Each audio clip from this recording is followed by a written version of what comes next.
morning, good evening, and good afternoon, wherever you are in the world. And welcome to the Infinite Way, where spirituality meets humanity. I am Dr. Enolia. I would like to introduce to you our special guest, Grace Haruwodi. And Yeah. so, in that respect, let me tell you a little bit about her. So, Grace is a seasoned professional with over 12 years of experience in banking and industry. Throughout her career, she's navigated roles in retail banking, financial strategy, gathering a deep understanding of both customer facing and institutional sides of finance, with a passion for innovation and building strong client relationships, and bring a wealth of insight into how the industry is evolving in a digital world. And in as much as I know that we could tap into your expertise and your love of that, I have convinced Grace to switch our topic and to talk about women and women's empowerment and the many dimensions of love. And the reason for this is that we all have our professions. We all have the things that are important to us, but we also have this relationship piece on the side. And I think it's important for us to just open up and have these types of discussions that, can help empower others who are going through the same thing. So I want to reserve the right to ask you back for the finance and banking piece, but I just want to introduce you as Grace. So, hi, Grace. Hi, Dr. Enolia. It's so wonderful to have you here. And you're coming to us from Namibia, correct? Yes, all the way from Namibia in the capital city, which is Windhoek. Thank you, Grace. And I'm so excited to have you talk to us. And I think what I want to do is that I want to share what my view and want to ask you what your view is. When we're little girls, all of us have this idea of what the fairy tale story of being in love with and what it's going to be like. I always thought that my the guy that I would marry would sweep me off my feet and basically I had created this whole complete fantasy of what it was going to be like.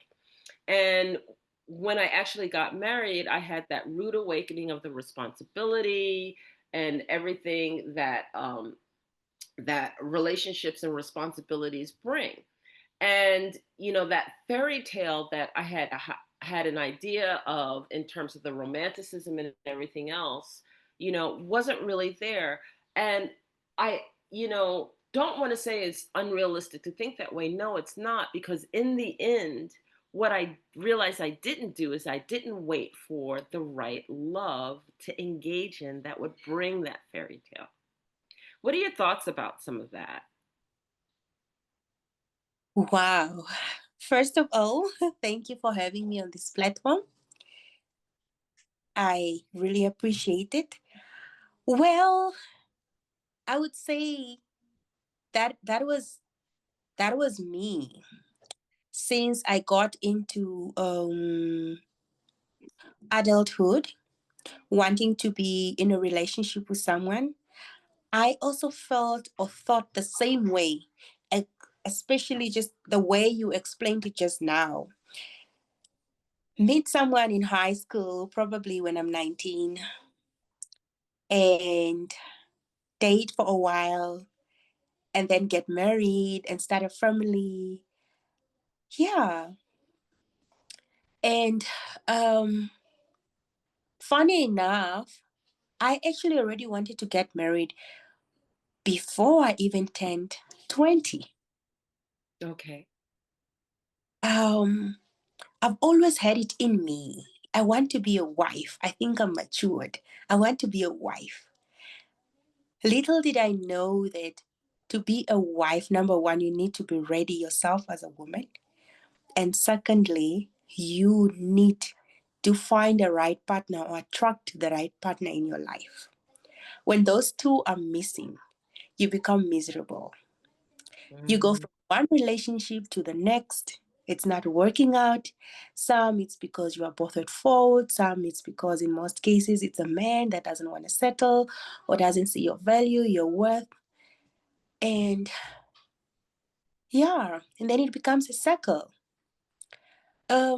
Funny enough is As a woman, I'm speaking about myself. We we always want to try, keep on trying, no matter what the circumstances are. We always want to prove to that one very person, I'm the right person for this relationship, regardless of whatever circumstances that you are being put through. Even when you see the red flags of, okay, this man can somehow be violent, you still want to push. Now, in my case, the only excuse I have is stability. I so badly wanted to settle down, right? That I even had to overlook everything around me in the name of settling down. I want to settle. I took stable relationship as that was settlement for me in life. I don't want to move from one partner to the next. And the question I never asked myself was, is it worth it? I Even don't if know what. Go ahead. Go ahead. even if I get to settle this with this one person, is this going to be the end, or is this just going to be the beginning of many other, red flags to come? Red flag. And I want to pause you there because you've said so many powerful things just in that part. And I want to unpack it little by little. One of the things that stuck out that you said was my value.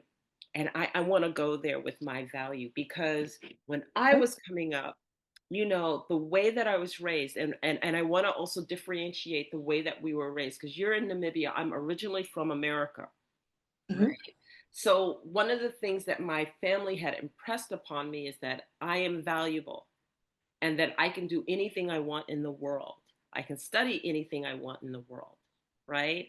And that alone perspective shifts a lot of things of how you value yourself. Mm-hmm. Okay. And then I pick up and I go and I move to Africa. And that's not the perspective that is received by the women in Africa, right? Mm-hmm. So as I'm learning that the value that you hold strong is how to do the duties of being a good server and hostess and keeping the house and everything else like that, which is fine. You know, that's what is valued, but the value of the being, the person in that role has to have something. And that's the gap that was missing. It's that because you're able to do this, I value you. Because you bring this to the table and you make home beautiful to come home to, I value that you do this. No, it's a status quo expectation. And so to me, that was a gap. It's like, I don't mind doing that. If I take pleasure in doing that, I'll do it to my fullest. But please bring value to what I do. Now, I'm currently married to an African man. And there's certain habits that I have, which is, if we're doing an exchange of something, I'll say, thank you for doing that. And he goes, well, why are you saying thank you for doing this? I'm supposed to do this. I value the fact that you're doing this. You're supposed to do it. You don't always have to do it. Some people are remiss in their responsibility of doing so. And I'm Mm-hmm. just acknowledging that I value the fact that you're doing it and what you do for me, even though it's supposed to be expected. It- and and and he finally got it. But is this a gap? I mean, talk about value and how you felt about value, and then we'll circle back to where you left off. Sorry, I don't think I get the question. I'm saying talk about what you perceive value to be, or how you perceived how you were valued coming up, okay, or how you see other women valued coming up, like the way that Namibians value women. Okay, so Namibian value, if I am to reference that to, let's say, Africa, um, a woman's value, number one, is seen in if you can be a parent, a mother, if you can give birth, right? Secondly, if you are able to do house chores, which is cook, clean, um, do everything that needs to be done at home, and the man just sits there, right? And respect. But the way we treat respect in Namibia when it comes to relationship is you need to be so submissive to an extent where you can't argue with your partner. You can't argue with your other significant. You can't argue with your husband. If he says it's black, but you know it's pink, and you're gonna dispute that, they take it as disrespect, more specifically in Africa.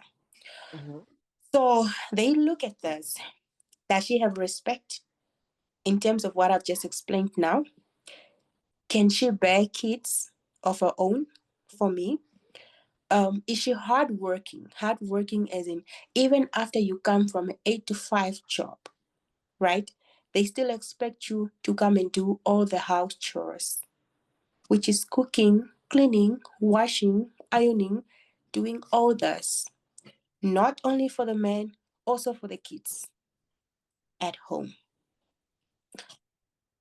The moment you tick off all those boxes, then you are considered as a woman that has values, that's coming from a background where you are taught on how to carry yourself as a woman. Understood. I'm not sure if that answers your question. It does answer the question because what is important is to understand the differences in values.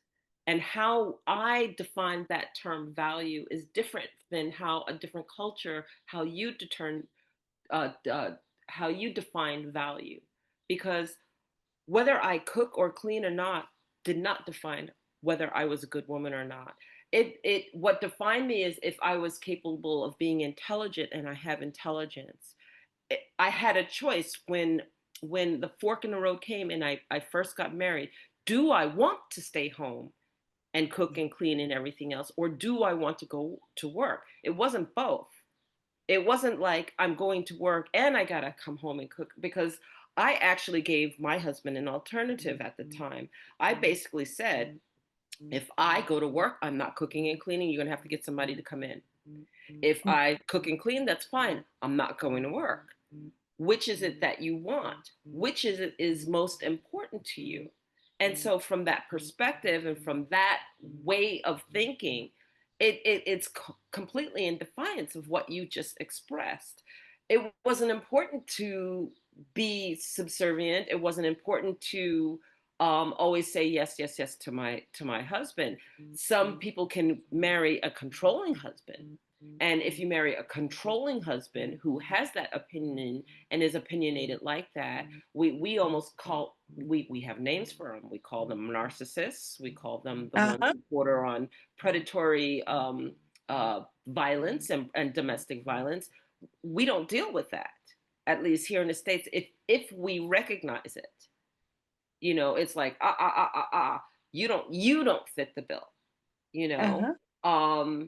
And if it's gray outside and he says it's gray and we know, oh, or if it's pink outside and he says it's gray, it's like it's pink. What are you talking about? I mean, that would be expected. Or our opinions of value. Hey, what do you think we should do, or what do you think is expected outside? But I also learned, at least being in Angola, that no one has ever taught the men otherwise. Very few. I mean, it's starting to change. And I even challenged like 15 or 16 men I was talking to in a cab ride coming back from Kalandula Falls to Luanda. We were on there for like 6 hours. And what it amounted to is that if you guys don't like being forced to marry a certain way and being a certain way, you know, what will you do when you become the next elders? Are you going to force this on your children? Because they were like, well, if you know so much, how do we change? And I was like, I may not be able to change what your life looks like right at this time. But the question is that what you're going to propagate? Is that what you're going to continue to force on your children and their children and their children if you didn't Mm. like it, you know? And the other piece of it is they didn't like it. They accepted it, they embodied it, but many of them didn't like it, you know? Mhm. Yeah, that's a big wow. That was a big rude awakening. And I believe that everything isn't lost, that it'll always be like this. I think that by us having these conversations and by, maybe some of the African men hearing the conversations, is that, I don't fault them. If you were raised a certain way, you were raised a certain way. However, let's have the conversation, and is your heart open enough to just listen to other alternatives, other thoughts, other ways of being, you know? Mm, And yeah. then you came to this part in your conversation when you started asking yourself those fundamental questions. Am I of value? Should I settle for this for love? Is this love? Why? What makes us believe that that's love? What makes you believe that it defines love for you? And Mhm. when did you find otherwise? When did I? Sorry, I didn't get the question. When did I? So what makes women believe that those criteria is love? Let's just start with that. What makes women believe that the criteria you name, being subservient, being intelligent, because I meet many women, especially in Africa, who say, I'm trapped. I'm trapped. Help me. Can you help me? Because he's so bossy, he's so this, he's so that, and I can't breathe. I can't breathe because I can't be any ounce of me at all. Okay. Okay. So, your thoughts? My thoughts. Okay, so what makes us think that is love? Um, I'm not sure if the question is clear, but let me try to answer it in a way that I understood. Well, first of all, is society pressure. Let me put it that way. Society pressure, peer pressure will get us killed one day. We all want to be seen as she belongs to someone. She has a partner, she has a home, she has a house. And not only her that stays there, but it's a family home. Let's say you have your own partner, you have your own husband, your own kids.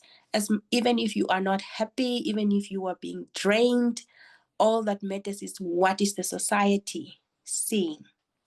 The Mm. people around me, what are they seeing? What is it when they talk about me? What do they say?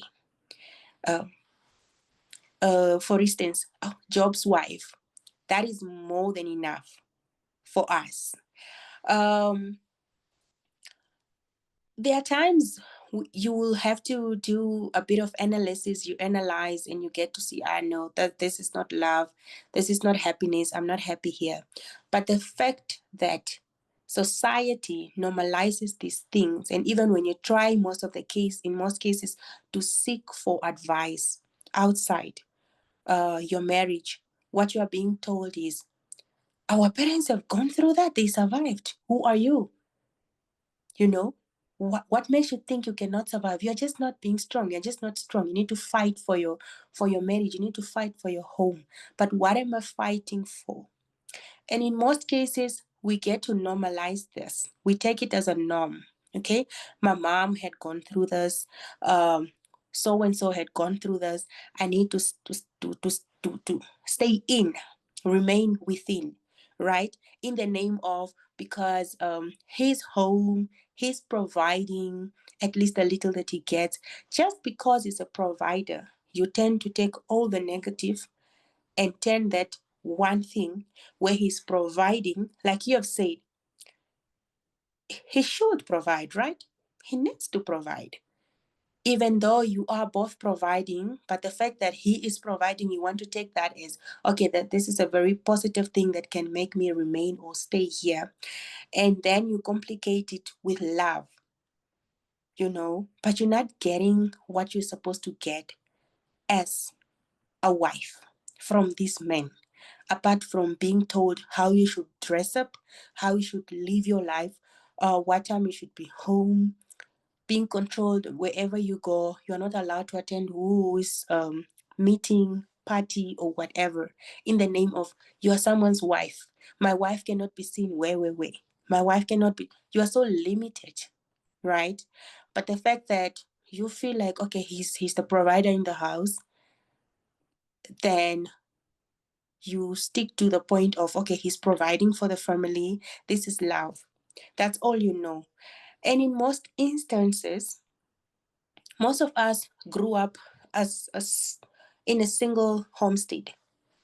So when you get that someone that proclaims love towards you, you tend to grab it with both your arms and you don't want to lose it because you did not see this growing up. You were brought up by a single mother, a single father, and you never really got a chance to understand what really transpired.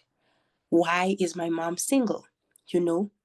So once you grow up in such a broken homestead and you get to find yourself in a romantic relationship, you get to normalize a lot of things in a way to say, well, I didn't see my mom being loved growing up, you know? And um the other thing is we get to accept whatever comes our way because this is how we grew up. We grew up seeing our parents being cheated on, being beaten, being abused, whichever type of abusement it is, but they still remained, they still proclaimed love towards each other around people, not knowing that they just did this so that you, as children, do not get to see what is really happening in the bedroom behind closed doors. But we normalize that, we take that, we accept that because that's how we grew up. So, in most cases, we tend to forget what is love and we just settle for whatever in the name of the it's the reality. Unfortunately, I'm not the first that's gonna go through this, neither the last. I'll just have to take my my beating for Yeah. now. Yeah. Yeah. I thank you, and I'm purposely asking questions in like a gray area because I know like everything is usually very very straightforward. And we if we don't talk about these gray areas, if we don't talk about these moments, then the ones who are listening won't learn anything. And if what True. we're saying to the audience is resonating with you, let me tell you, even though I was raised differently and you were raised differently, our circumstances when we're in relationship and the person is violent, or the Mhm. circumstances when the person is controlling, are still the same. It doesn't matter what culture you come from. Violence is Yep. violence. Um, Circumstances of not being able to breathe, not feeling like you can exercise who you are, or any of those things remains the same. And I was able to walk away from very, very early on when I was really, really young and before I got married, a couple of relationships that were verbally abusive. And I left one right before it started getting physically abusive. And I was Mhm. very, very fortunate in that respect.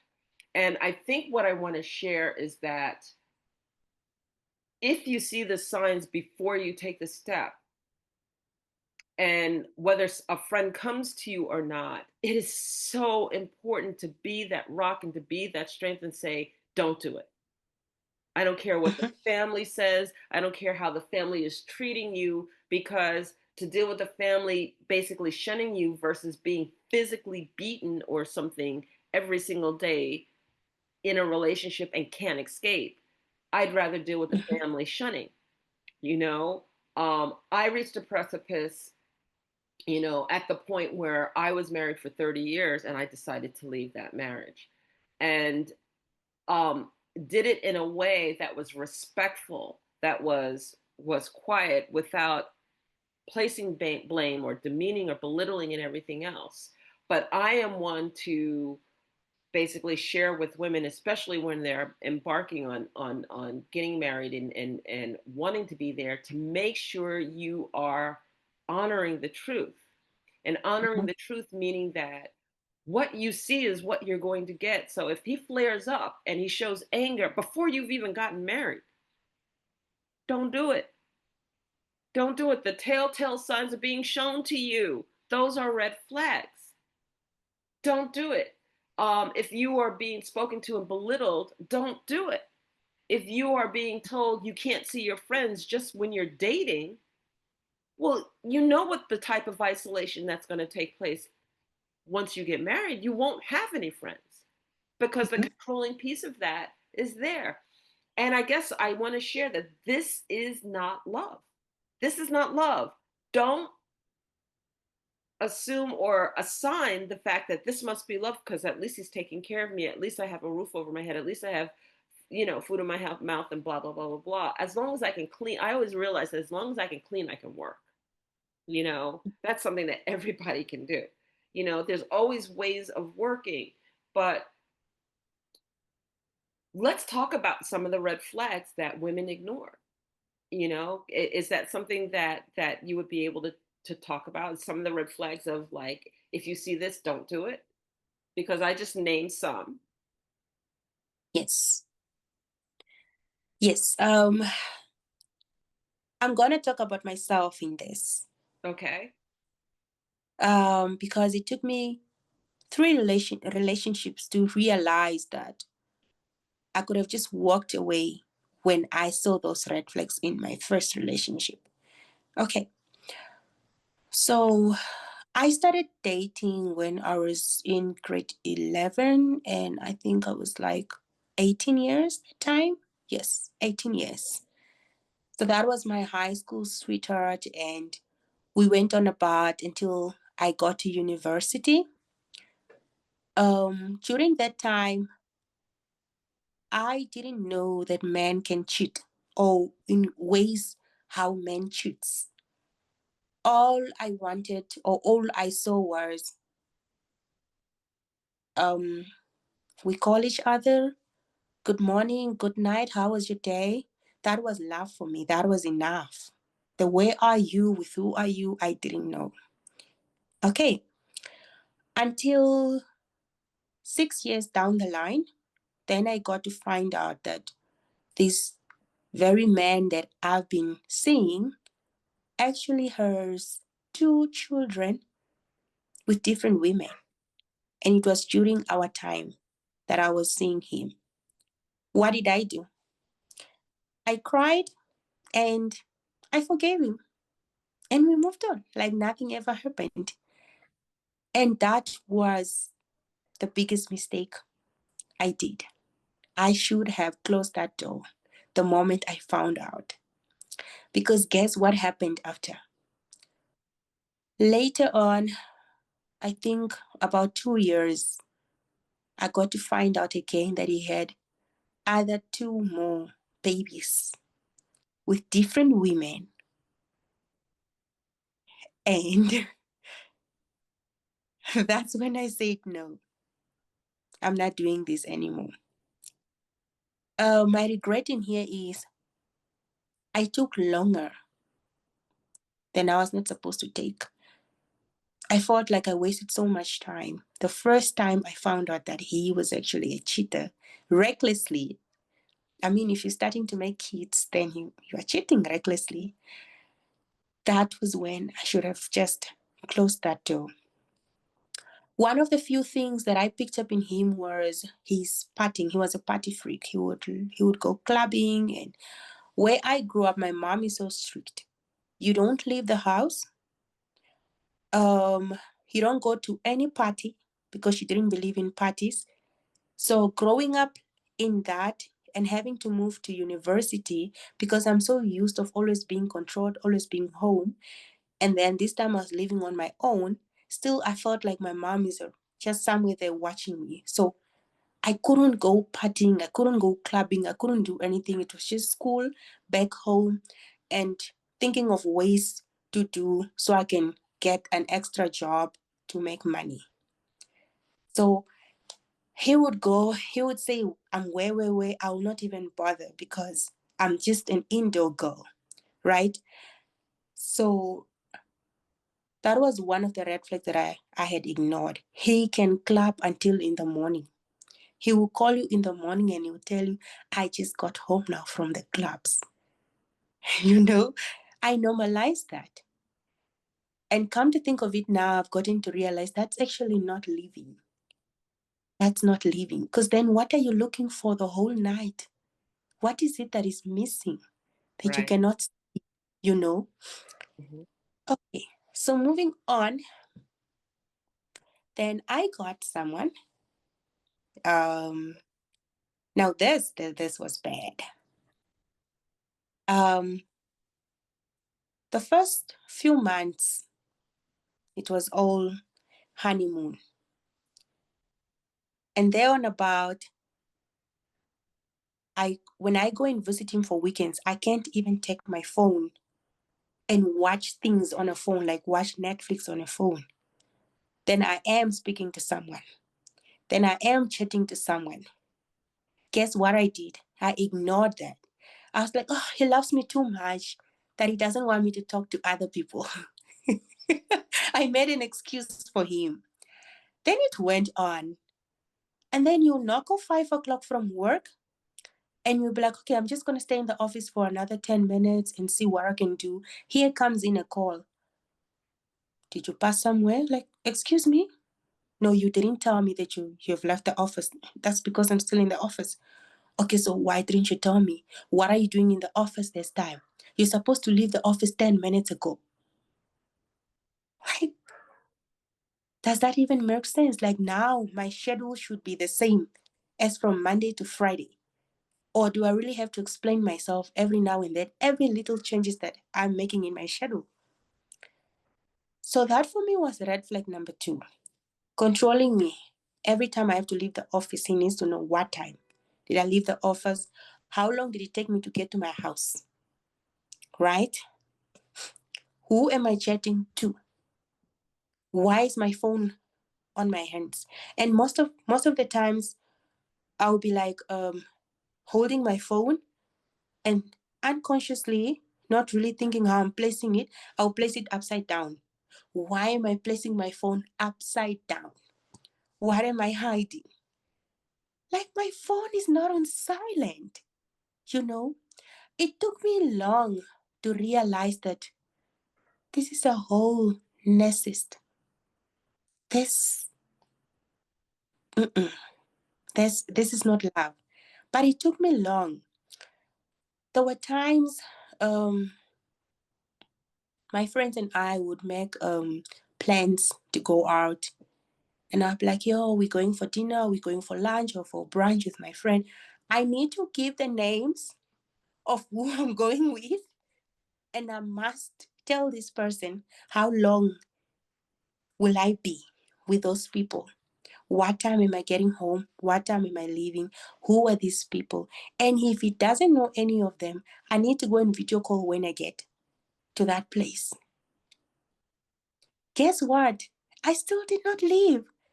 I still felt like, oh, he loves me so much that he wants to know every little detail that I am doing in my life.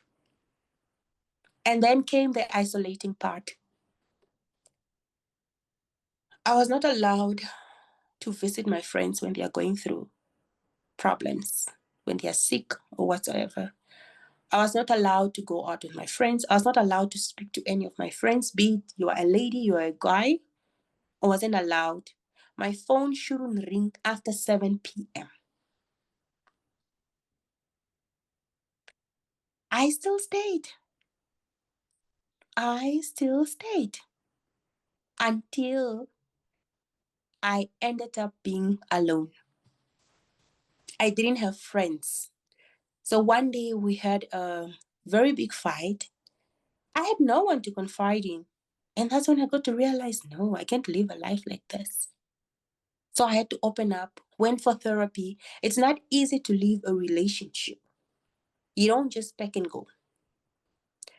As much as these red flags keep on coming, and it's not easy, you need help. In most cases, you need psychological help. Friends alone, you get to misinterpret it in a way to say, "Ah, what if she's jealous? What if she doesn't want me to be happy? What ifs?" So you need professional help. I needed to go for therapy. And guess what? My first session that I went for, I was told I was in a very vulnerable stage and I shouldn't go back and see that person. I must give myself time. Guess what? Immediately when I shut that door, after the session, I went straight to him. I went straight to him in his arms.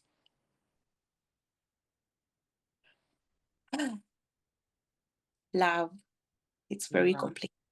We complicate we complicate it ourselves. So yeah, it took me long. I broke free.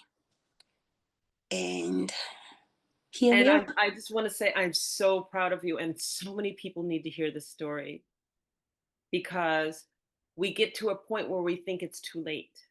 We get to a point where we just don't have the strength within us to walk away, and we're too far down that rabbit hole that there's no way we could ever get back. There's no way we could ever change our mind. What will our parents think? What will our friends think? What will everybody think?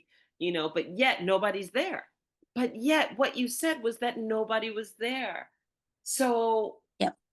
understanding that you made it and you found the strength with assistance to get through that.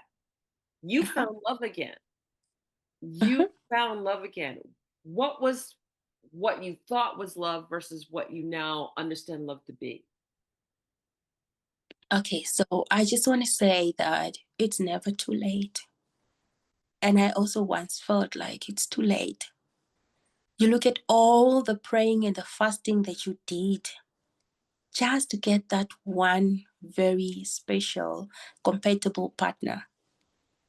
And you felt like maybe I'm not meant to get married. I was once there. But in earlier, it's never too late. It's never too late. So, apart from all the heartbreaks and all the bad relationships that I've heard, that I went through, I'm actually glad to, I'm going to say I'm glad I had to go through that in order for me to appreciate what I have now or what I have found, right? Had I not gone through those heartbreaks, I don't think I could have appreciated what I have now. Okay. Because what I was gonna feel like, no, this is not what I'm looking for. I want that man that's giving me stress, that Yeah. man that's keeping me on my toes. I need to look for him. I need to explain myself. Where am I every minute now and then? My phone must be on loudspeaker that I can't even miss a phone call, right? I had to live that such a life so that when I meet what I have now, to differentiate the two and to also appreciate what I have now and understand better that what I have now, it's better. This is the better, right? So I did a lot of praying, a lot of fasting. I'm not going to lie, a lot of praying and fasting. Um, One thing I told myself was I already have an 8-year child and the father is not part of his life. We tried, but mm-mm. So I told myself, I am not going to have another baby. The Lord must forgive me if I am not going to find a husband. I want to first find a husband before I can think of starting a family, right? And then I met my now husband. And this happens to be someone who's already been there since childhood, but I never got to appreciate this person because I didn't know that love can actually be complicated when you are not careful. And everything that I've been experiencing with this person, I don't know how to explain it. It's beautiful. It's amazing. He's he's literally we are so compatible to an extent. He's a family man just like me. Everything that I've prayed for, very family oriented, goal driven, respectful, helpful.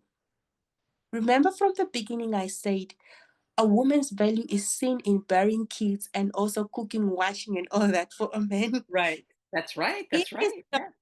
he is not that. You will find him in the kitchen when you least expect it. If you are making dinner, he's washing dishes. You, Yes. if you are doing laundry, he's ironing. You know, I I have didn't, one of those too. Yes, I do know. We I work didn't, together. oh, I didn't have to ask that from him. That purely came from him, and yeah, he completes my world. He's been a blessing. He's such a blessing, and now I get to understand that when you meet the right person, you don't have to try so hard to prove to that one man that, hey, I can be a wife material. No, you don't have to. Him himself will see and will notice and will know this is my wife. I'm not going to leave this woman. I'm going to marry this woman. And once you are with that right person, you don't have to prove yourself all the time of what you are capable of who are you, who is Grace, what do you entail as a partner to that person. It just comes in easily, it flows as it should. Then when you're in wrong relationships or with wrong people. So yeah. Yeah. And I have to say that I am married to an Angolan and I am blessed. And one of the things that I love to do is I like kind of define Mm-hmm, love and freedom are two main ingredients in relationship. And when you have love that is all consuming and you can't breathe and you're smothered, that's not healthy. But when you have uh-uh, love that is also all freedom and you feel like he's never present and he's never there, that's not mm-hmm, love either. What you're looking for is the balance. You're looking for uh-huh, the balance. Yes, he cares. And yes, he's concerned and he wants to know where you are, but it's not controlling. It's not consuming. He's not consuming who you are where you can't breathe and you can't be, and you're not consuming him either. It goes both ways because women can be over consuming. And then the same thing with freedom, you know. mm-hmm, I don't want to be smothered and can't go anywhere, can't do anything, but I also don't want to be so free that I feel like I'm not even valued or loved or he's not present. Again, we have to learn how to walk side mm-hmm, by side with one another. And it's a mm-hmm, reciprocal of give and take and give and take and give and take. But it's not one overpowering the other, either direction. Women overpowering the man or the man overpowering the woman, but just walking side by side. And I think that balance is truly when you can start defining the love because you give and you take. There are times when the woman gives more and the man takes less, and there's time when the man gives more and the woman takes less, and it just goes back and forth. But it's not uh-huh, all consuming. And when we talk about equality, to me that defines equality, not equality in physical strength. There are things that my husband can do I will never be able to do. I don't want to be his match physically. Please get rid of that analogy when we talk about equality, but equality in sacred reciprocity, uh-huh, sacred balance, that it's not mm-hmm, all one and all the other, but it's both. And a union means that two halves are equivalent to whole. You are supposed to take up half, not I'm with this person and they do everything and I just sit back for the ride. That's not half.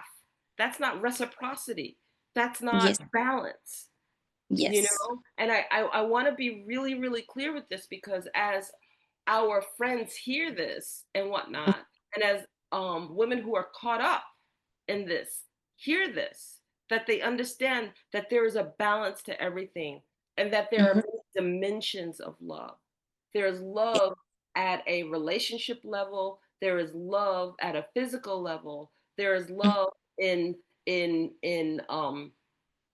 being a parent, okay? uh-huh, And then in that there are dimensions of love within that. Like now that I am married and I have a wife, to love and honor her might be a letting her go to school, grow, and go to work and finding her place alongside me. And Uh-huh. guess what? You don't have to have all of the stresses of the household and all of the stresses of taking care and the bills and everything else. That's love. And that Yeah. you can walk side by side with one another. It doesn't mean that you're competing with one another for what Mm-mm. you do. And you don't have to feel small or large or bigger at the cost of somebody else. Mm-hmm. That is love. And then the same thing with family. When I was with those guys in Calendula, and I basically said, they said, what do you think is most important to an Angolan man? And I was like, okay, God, love. And they were like, no, it was children. I said, okay, I received that. Children are the most important thing. My question to you is, so if children are so important to you, why wouldn't you Mm-hmm. cultivate them in a way that shows love, so that they can be better people? Oh, And he looked at yes. me at that way, and it was like, touche. Okay. He said, I received that, because he never thought about it that way. He Wow. just thought that producing children was the most important thing. But no, you produce children, you're supposed to love those children, you're supposed to honor those children, you're supposed to give them affection, Sure. cultivate them to grow, guide them, be there for them, Mm-hmm.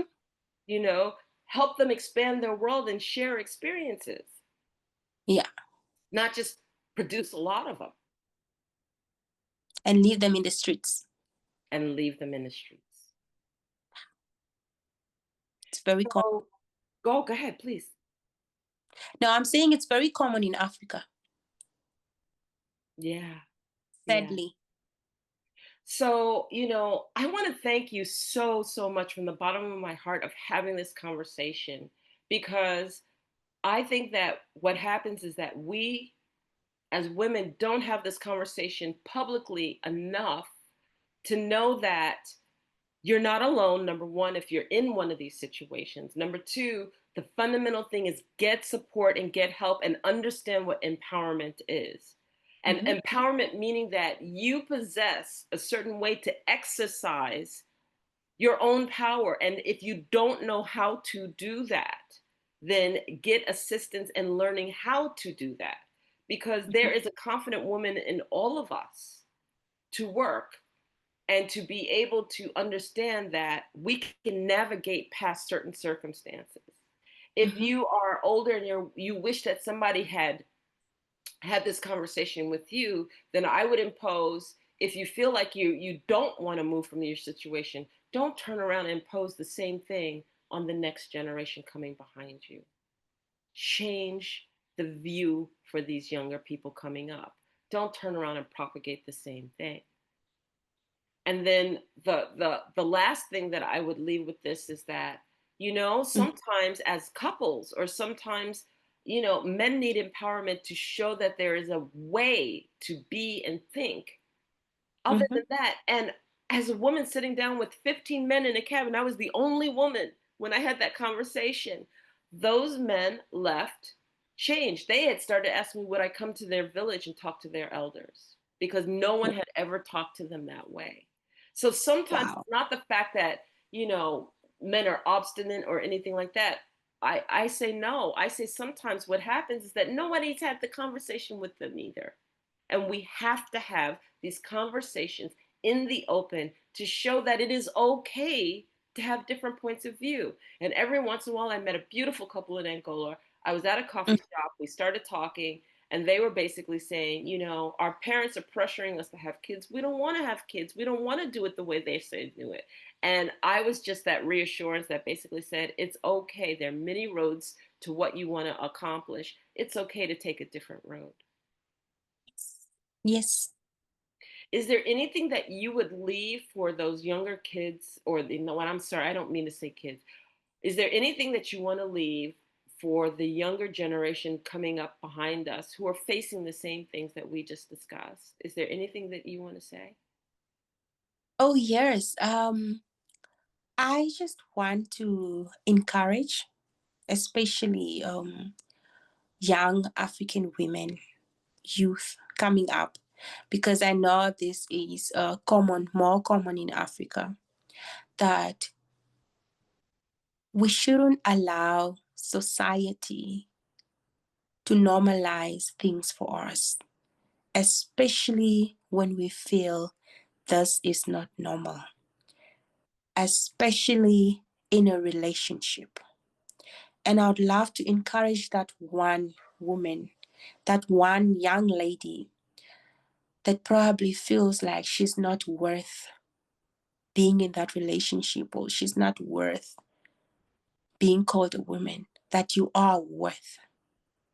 And that's the reason why you are called a woman. We are strong beings. That's why we are the one that are chosen to carry children, right? Regardless of whatever the circumstances is, the situation is, do not be a me in those relationships that I've shared and endure so much in the name of I want to settle down, in the name of no one will love me, because believe me, your soulmate is out there and you will be loved unconditional without trying hard to be loved. In the name of what will my neighbors or the society say? In the name of what will my parents say? Or in the name of this is what everyone else is going through. Well, guess what? You are not everyone. You are you. And you can make a difference, and you can be the one to start making a change for everyone else that's to follow. That's all I can say. Grace, thank you. Thank you so much for sharing your heart.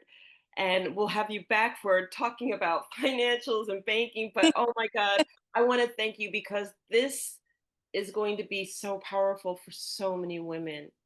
And for those of you who are out there that are listeners, receivers, and you're basically saying, well, who do I talk to? Who do I go to professionally? I work with women's empowerment. And so I run master classes, reach out, share this episode, let people know, and you know what? Have the conversation. Do not be afraid. Yes. And even if it's to me, I'm here. I'll listen. We can get a virtual group together, and we can have these conversations. So I want to thank you. If you know and like this conversation and you like this episode, please share it. Please like it. Please subscribe. And Grace, again, thank you so, so much for sharing your heart and contributing to what is needed in this world. You're welcome. And thank you, Dr. Inalia, for having me. Thank you. And this has been another episode of The Infinite Way, where spirituality meets humanity. Bye bye for now. Bye.